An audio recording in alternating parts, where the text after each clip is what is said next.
I'm going to turn it on, right? That's important because if you can't hear it, then the video looks kind of strange. So today we begin with Paul. Is it on? Yeah. Oh no, not that microphone. This one.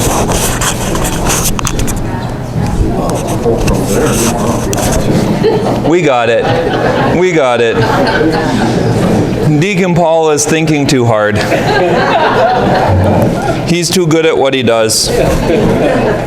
So we're starting with Paul in northern Greece. And he was in Philippi last time. And he leaves Philippi and he travels to Thessalonica. Why does he go there? Well, partially because he's chased out of Philippi, but why else? Why there? Synagogue. The synagogue. That seemed to be the common answer for a lot of people, and I would suggest to you that it's not that.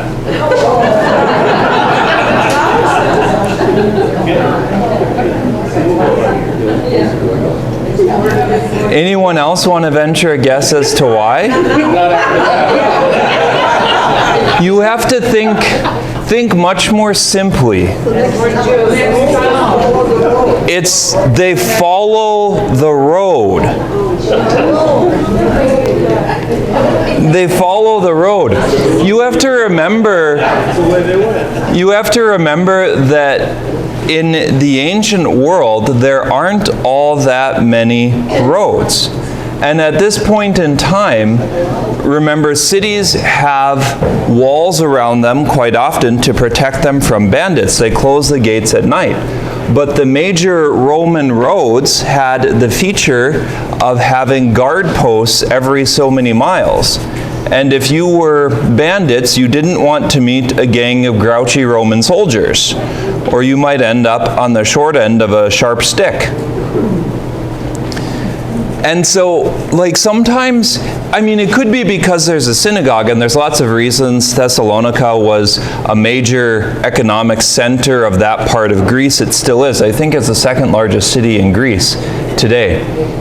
But sometimes things also happen, why did they go there? Because it was the port. And if you got on a boat here, this is where you went. Why did they go to the next town? Because it was down the road. And it's just important to remember that sometimes things are very earthy and simple like that. They're not always complicated. In this case, they were following the road. And we know they were following the road because of something the text tells us. What was that? The name of that road? The name of the road. The text of the Bible doesn't give us the name of the road. Our commentary did. But the text of the Bible tells us something that gives us a clue. The cities they passed through. Yes, the cities they passed through on the way. You got it.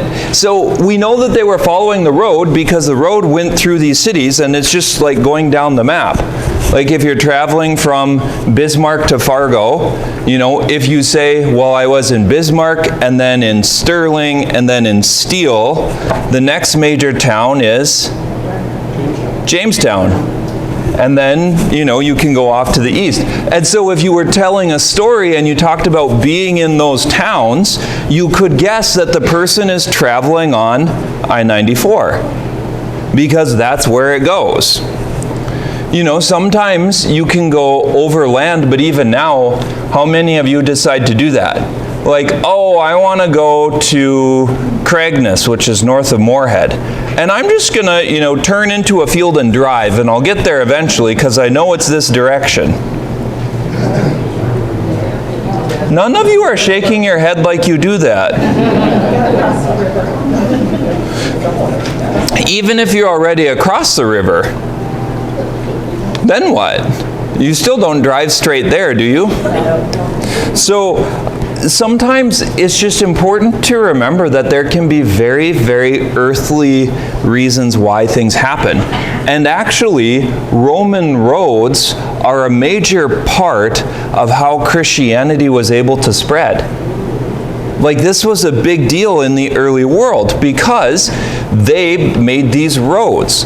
And I put a picture of this Via Egnatia, something like that, it happened on the next page. It's hard to get the pictures to line up where you want them to because they move around as you add more questions at the beginning. But some of the Roman roads are still used today. Romans were really, really good engineers. The Greeks weren't. The Greeks were great artisans. They carved statues and that kind of stuff. But no one lauds the glories of Greek roads. You've never heard of it. But there's portions of Roman roads that are actually still in use. They were good at what they did. Roman cement was quite strong. It was mixed with a secret ingredient. Anyone know their secret ingredient? This took a long time for modern people to figure out. Salt water. Yes, seawater. They were like, how is this cement so good? And yada, yada, yada, yada. Well, it turns out if you mix seawater with a certain kind of powdered rock that forms the basis of cement, it gets really hard. And it's very durable. But the scientific people of the world for a long time never guessed seawater because it was too obvious. Sometimes the obvious answer is the right one. But this is part of the Via Egnatia that Paul and Timothy and Silas, maybe Barnabas, traveled on. So this is a piece of the road in the modern world in northern Greece. I don't remember when the picture was taken, but I think it was maybe like 10 years ago or something. So it appears that Luke may have stayed in Philippi because the text switches back to they. He had switched to we and talked about we going to different places for a while, and now he switches back to they, like they went on.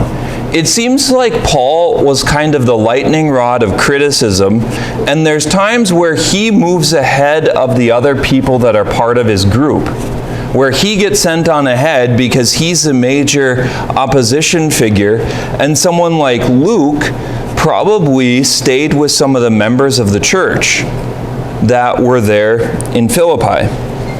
So Paul goes to the synagogue on the Sabbath. Many of you noted rightly that Philippi didn't have one. Remember, Philippi had that place of prayer, and Paul talks to a few women. Here he goes to the synagogue, and we know that he's there for some time because it says he goes to the synagogue on 3 Sabbaths, which means that that's at least 3 weeks. And he has discussions regarding the scriptures. It reports things about the Psalms of David and Isaiah, the suffering servant. These are some of the passages that really point to a Messiah that has to be more than just human. A Messiah that's doing more than just freeing them from the Romans. These are the passages we often hear in the church as we get toward the end of Lent. The suffering servant songs, like a lamb who did not make a sound, like a sheep before the shears, that he took on himself the sins of us all. Those kind of passages seem to be what Paul was digging into. They're certainly part of our liturgy now that we definitely apply to Jesus. I think there's four suffering servant songs in Isaiah, and they start a bit after chapter 40. I think 41 or 42 is the first one, and the last one I think is in the 50s. But if you look at it, if you look at the text of Isaiah, you'll recognize it right away because it's talking about like usual prophetic stuff, and then it talks about the servant of the Lord, and it jumps into that more particular. And the Messiah will rise from the dead. Now this is going to play out very differently in Greece than it does in Palestine to Jewish people. If you remember, it talks about the resurrection from the dead being a stumbling block to the Jews and folly to the Gentiles. It's folly because they don't think it's a very good idea. We'll get to that in just a second, or maybe it's helpful to turn to it now. If you flip to page 120, So Paul in Greece, page 120 in the notes. Paul in Greece is going to encounter a very different world than the Jewish world of Palestine, the Jewish world of the Middle East. So in the Jewish world in the Middle East, the major center of religious life is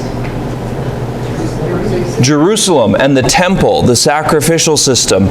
The other major center in a local town is the synagogue. It's a culture of the word. It's a more simple, more agrarian culture. It's more oppressed by the Romans. Taxation is high, all of those kind of things. And a lot of Jewish cultural energy centers around religion and worship. Not always good religion and good worship, but religion and worship. In Greece, a lot of the energy is around religion and worship, but it's different because the Greeks are philosophers and poets.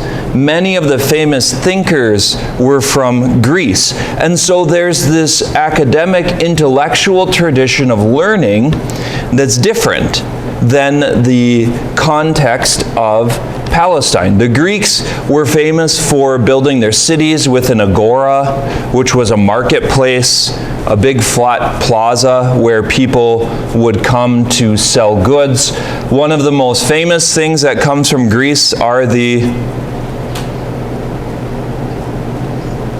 still a big deal, we have them now. Gyros? Oh, gyros. That would be a food thing, but not what I'm thinking of.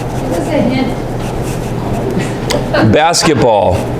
Olympics. The Olympics. The Greeks were famous for their sporting competitions. The Greeks are famous for their studies in perspective. So one of the craziest things, if you want to look at it, is the Parthenon in Athens. Got blown up by Napoleon because he's used it as an ammunition depot, and that's a really dumb thing to do. But if you look at it, it is actually designed in a way that you cannot see as a human person very easily because it manipulates your eyes. So the columns are narrower at the top and they bow a little bit in the middle, and then they get narrower again on the bottom. Anyone know why they do that? Because to the human eye, they appear perfectly straight. The floor of the Parthenon is also bowed like that. And because of the structure of our eye and how it works and how we see things, it looks like it's perfectly geometric, but it's not. It's actually, it messes with human perception. And it does it to such a degree that even though most of it is wrecked, this can still happen now. And they did things like the statues on the top appear to be the same size as the statues that are on the bottom, but they're actually twice as big. Because of how you see them and the spatial relationships that our brains construct, they appear to be the same size, but it's because of the angle of light and refraction and all kinds of things and how your eye works. And so there's a genius to Greek design. Like, that's a knowledge of the human person that they don't have in ancient Israel. There's actually a bunch of this that happens throughout, even into medieval Europe. If you look at Gothic cathedrals, they're wrapped in mathematical equations that are really, really fascinating. Like the proportion of the tiers on the facade of Notre Dame is made out of the square roots of 1 and 2 and 3. And I'm sure you recognize that instantly. The Greeks have this principle called the golden mean. And it was sort of the number of perfection. And anyone know what it's based on? The proportion of one thing to another thing that the human finds most beautiful? Anyone know what it's based on? Studies of the average human body. They studied human bodies to the extent that they were able to work out a series of mathematical proportions. And for instance, if you look at Mozart and you combine the tonal qualities of his music, more than half of the time it works out to the same number called the golden mean. It's just a fascinating thing. When you start looking at the math and the intelligence that were behind some of these things, it's very, very different and very, very unexpected. Like homes were designed in proportions that were harmonic, that worked with certain intervals because they were thought of as good, and other intervals were thought of as bad. It turns out that some of the bad ones are the most difficult ones to sing, even today. Like a descending sixth is a very, very difficult interval, even for professional singers to hit consistently, because it doesn't work in our heads very well. You can do an octave, which is 8 pitches, and those pitches actually come from Greek studies of strings. That if you take a string and divide it, if you divide it in half, the pitch goes up an octave. And if you divide the half in half and have a quarter, the pitch goes up another octave. And like all of music and all of the proportions and harmonics between sounds are from Greek geometric studies.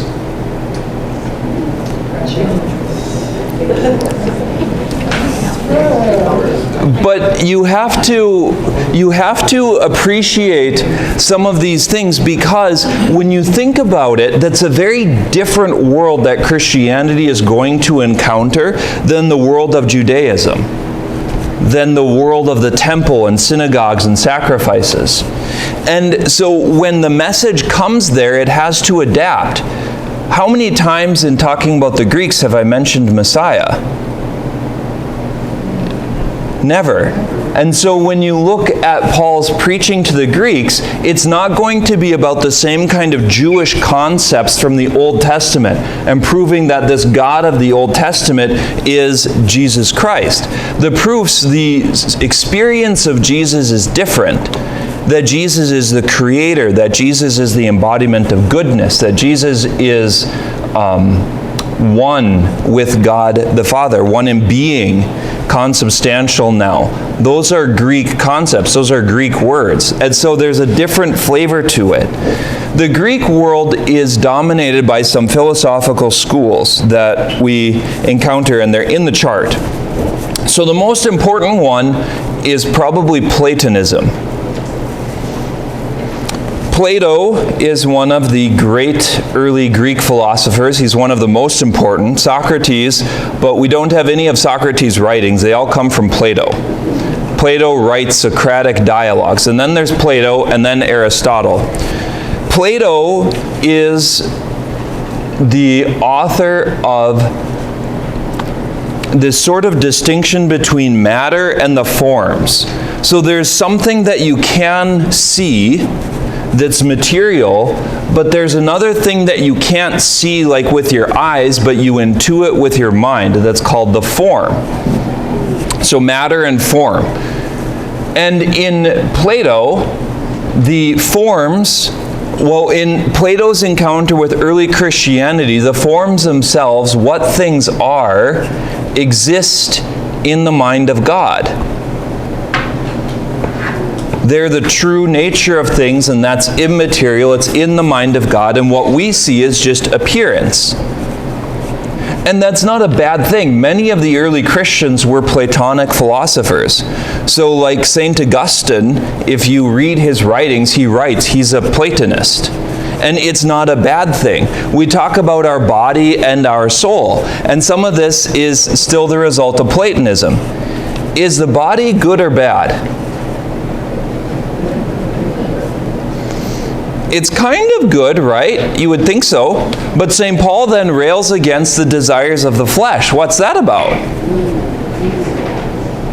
You see, Christianity sits in this kind of uncomfortable nexus of how to deal with these things, because there is a sense where our bodies are created by God and they're designed and they're good, but there's also times like today where Rose Gallagher brings cookies and your brain says, I would like one cookie because Father Keller needs to eat the rest of them. And your body says the cookies are good and so I should have lots. Right? Did that happen to anyone? Yeah, then Father Keller doesn't get very many. But you see that we live in this kind of uncomfortable tension where there is a sense of body bad, soul good. And this can happen in Christianity, that we deny the goodness of the body in order to highlight the goodness of the soul.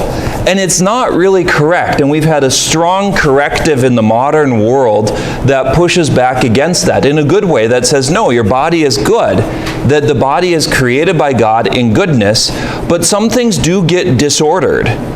We have disordered passions, we have disordered emotions. So if you have a really good pizza, lots of us are tempted to keep eating pizza and discover after eating it for a while that we have had too much pizza. Some of you do this same kind of thing with stuff like Brussels sprouts. And I think you're really confused if that's the case. But you see it very strongly when we celebrate a funeral and you look at a person's dead body. And dead bodies look strange, right? Like they're just weird. It's somehow like, this isn't the person that I knew. This isn't who they were. And in one sense, that's true, right? Because it's not the same person that they were. This is a corpse. We use a different word for it. There is a body without a soul. It's dead. And that's a difference. But some of this, you could see that there's possibilities of it where you can use this kind of understanding well. Because sometimes Jesus does talk about denying the desires of your body. Fasting is built on this principle, that you deny yourself good things that you desire in order to strengthen your will, in order to show devotion to God, in order to open yourself to spiritual grace. So there's a way that that's true, but there's a way that you can take it too much to an extreme, that your body is bad. And so the soul is what's important and the annihilation of your body doesn't matter. One of the major critiques of Friedrich Nietzsche, do you know who Friedrich Nietzsche is? Oh, we have a lot of work to do. Friedrich Nietzsche is a philosopher. He would be an early contemporary philosopher, late modern philosopher. His understanding of philosophy is what leads to World War II. He talks about all kinds of stuff. You guys get me into pitfalls all the time. We could talk about the Übermensch and the denial of reality and natures and all kinds of things. I wonder why I thought of him. Oh well, it'll come back. But you see that there is this kind, oh, I remember. It was his critique of Christianity in Germany. Mostly German Lutherans who were like, you just have to live this sober life, you shouldn't laugh, you shouldn't dance, you shouldn't have any hope or any joy because this world is awful and everything's about heaven. And he called them the preachers of death and proclaimed the death of God. But his answer is actually a good one. It's like, if this world is just this horrible slog through the muck, and nothing is good and nothing is holy and everything is about heaven, then why did Jesus come? Like Friedrich Nietzsche is arguing, in fact, against the kind of extreme of this principle of body bad, soul good, this earth bad, heaven good, and that everything becomes about heaven. Stay away from the cookies, Betty Colada.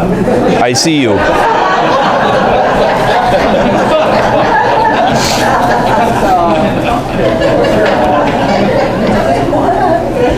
We got to make you laugh sometimes, right? So Plato is one of the major philosophers of ancient Greece. His follower is named Aristotle. And Plato has a separation between like the intellect and things. Like the forms are different. The forms are in the mind of God. Platonic philosophy actually posits a God that's a bit different than Christianity. Aristotle says the forms are in things, that we're stuck together. And this is the philosophy that the church adopts much more readily. So that a human person is a body and soul composite, that we're stuck together. Back to Nietzsche. Where does he fit with Catholicism? He doesn't. I didn't think so. I was wondering how that... What happens in Europe in a lot of cases is the scientific world goes to war with Protestantism. You find this in the debates about evolution. You have the opposition between biblical literalism and scientific knowledge, scientific understanding. And they go to war against each other. And Catholicism sort of looks at it and says that's a dumb war because we're not biblical literalists, we're not fundamentalists. It doesn't work. You can't sustain a fundamentalist argument when you look at the scriptures. It just falls apart. Otherwise, every time you sin, you should be cutting off your hand because Jesus actually said to do that. And most of us would probably have no hands and no feet and no toes, no fingers, no ears, no tongues. Right? There's a way that biblical fundamental literalism doesn't work. And what happens is the intellectual positions is sort of scientific atheism versus fundamentalist Protestantism, and they fight. And Catholicism is in a different place. So Nietzsche... the easiest way to describe what the result of Nietzsche's philosophy is to note that he ended his life in an insane asylum. And so there's points that he makes that are good, but there's a lot of Nietzschean philosophy that isn't. And his understanding can become very broken. But Aristotle has this united form and matter. And think about this because this is where the teaching on the Eucharist comes from, for instance. We believe in transubstantiation. The accidents, the matter remains the same, and the form changes. What it is changes. So it becomes Jesus, but it still looks the same. Tastes like bread, functions like bread, it breaks, it has crumbs, all of those things, but it is really Jesus. In order to do that, you need a philosophical system that works for it. We use Aristotelian metaphysics for that. It was largely baptized by St. Thomas Aquinas in the 1200s. So Plato and Aristotle, you have those two? You're following along? Some of you look kind of starry-eyed. Then we get to some that are going to make a little bit more sense. The Epicureans, you could kind of call them hedonists, although it's a bit of a misnomer, but it makes sense. So the Epicureans say there's no afterlife. Everything is random chance. You are here today because a bird pooped on a dinosaur. And because of that, the dinosaur fell on the butterfly, which on and on and on and on, and random chance until you came out. That's Epicureanism. So there's no point in longing for an afterlife. There's no point in anything beyond this world because it's all just random anyway, and what you do doesn't make a difference. So your whole goal in life is to do as well as you can with the time you have. To get as much enjoyment as you can and as little pain as you can, and then that's it, and you're like candle smoke in the wind, and gone, and that's the end. So those are the Epicureans. They want to free people from widespread dread and fate. Oh, we're going to have to talk about Greek religion too. Darn it. So the Epicureans, they're not straight hedonists like you should, do inordinate amounts of immoral things because it doesn't matter because pleasure is the only good. That's taking it too far. They do believe in morality, but it's a strange kind of morality because there's no afterlife. Part of it is they also react against this Greek idea that gods intervene in the lives of people. We could say the second piece that we should talk about, this isn't in the notes, so I apologize, is Greek religion. Greek pagan religion is very fatalistic, and it's kind of strange to us. So the gods were worshipped with various things. Some of it was sexual, and you would go sleep with temple prostitutes. Some of it was offering these food offerings and different things, and there were idols. Some of them looked very nice. They were in temples, like the temple of Athena Nike, Athena the Conqueror, in Athens. She, I think, was... what was it, a 20 or 30 foot statue that was solid gold? Like solid gold and marble. I mean, this wasn't a minor industrial thing. Like that would probably be one of the most beautiful things you would see in your life. But what happens is, if you really want to know, have you heard of the kids show Hercules? Like the old Disney movie years ago? And they have these three sisters and this like string of fate, and they try to cut it and it doesn't work because Hercules becomes a god again. That kind of thing. Greek religion is fatalistic, which means your life is determined by fate. You're sort of set in motion from the beginning, and nothing you do matters. If you're poor, it's your fate. If you're rich, it's your fate. If bad things happen to you, it's your fate. Or it could be because the gods got angry with you. So the stories about the Greek gods are filled with them becoming jealous of each other and mad at the world, and so then they do things that are unkind. Like Zeus, and I think it's Hera. Is Hera Zeus's wife? I think so. Zeus and Hera, like they get into a fight, and so Hera turns a bunch of people on an island that worship Zeus into ants. And then they all get stepped on and die. And I mean, the stories are like that. Like the gods are just sort of whimsical, and they intervene in human affairs all the time. And it's just, sort of like irresponsible teenage middle schoolers who are like, how can I cause chaos today? Well, I'm going to turn this person into a frog. So the Epicureans react against that. The gods don't care about you. They don't intervene in everyday life. It doesn't matter. That's not what gods are. And it sounds weird to us, but you have to remember that in the Greek world, explanations of things are hard. So Zeus is the god of thunder and storms. They make gods often out of things that are powerful and they don't understand. Who's the god of the sea? Neptune. I was thinking of Poseidon. Poseidon and his trident. Neptune, I think, is something else. Anyway.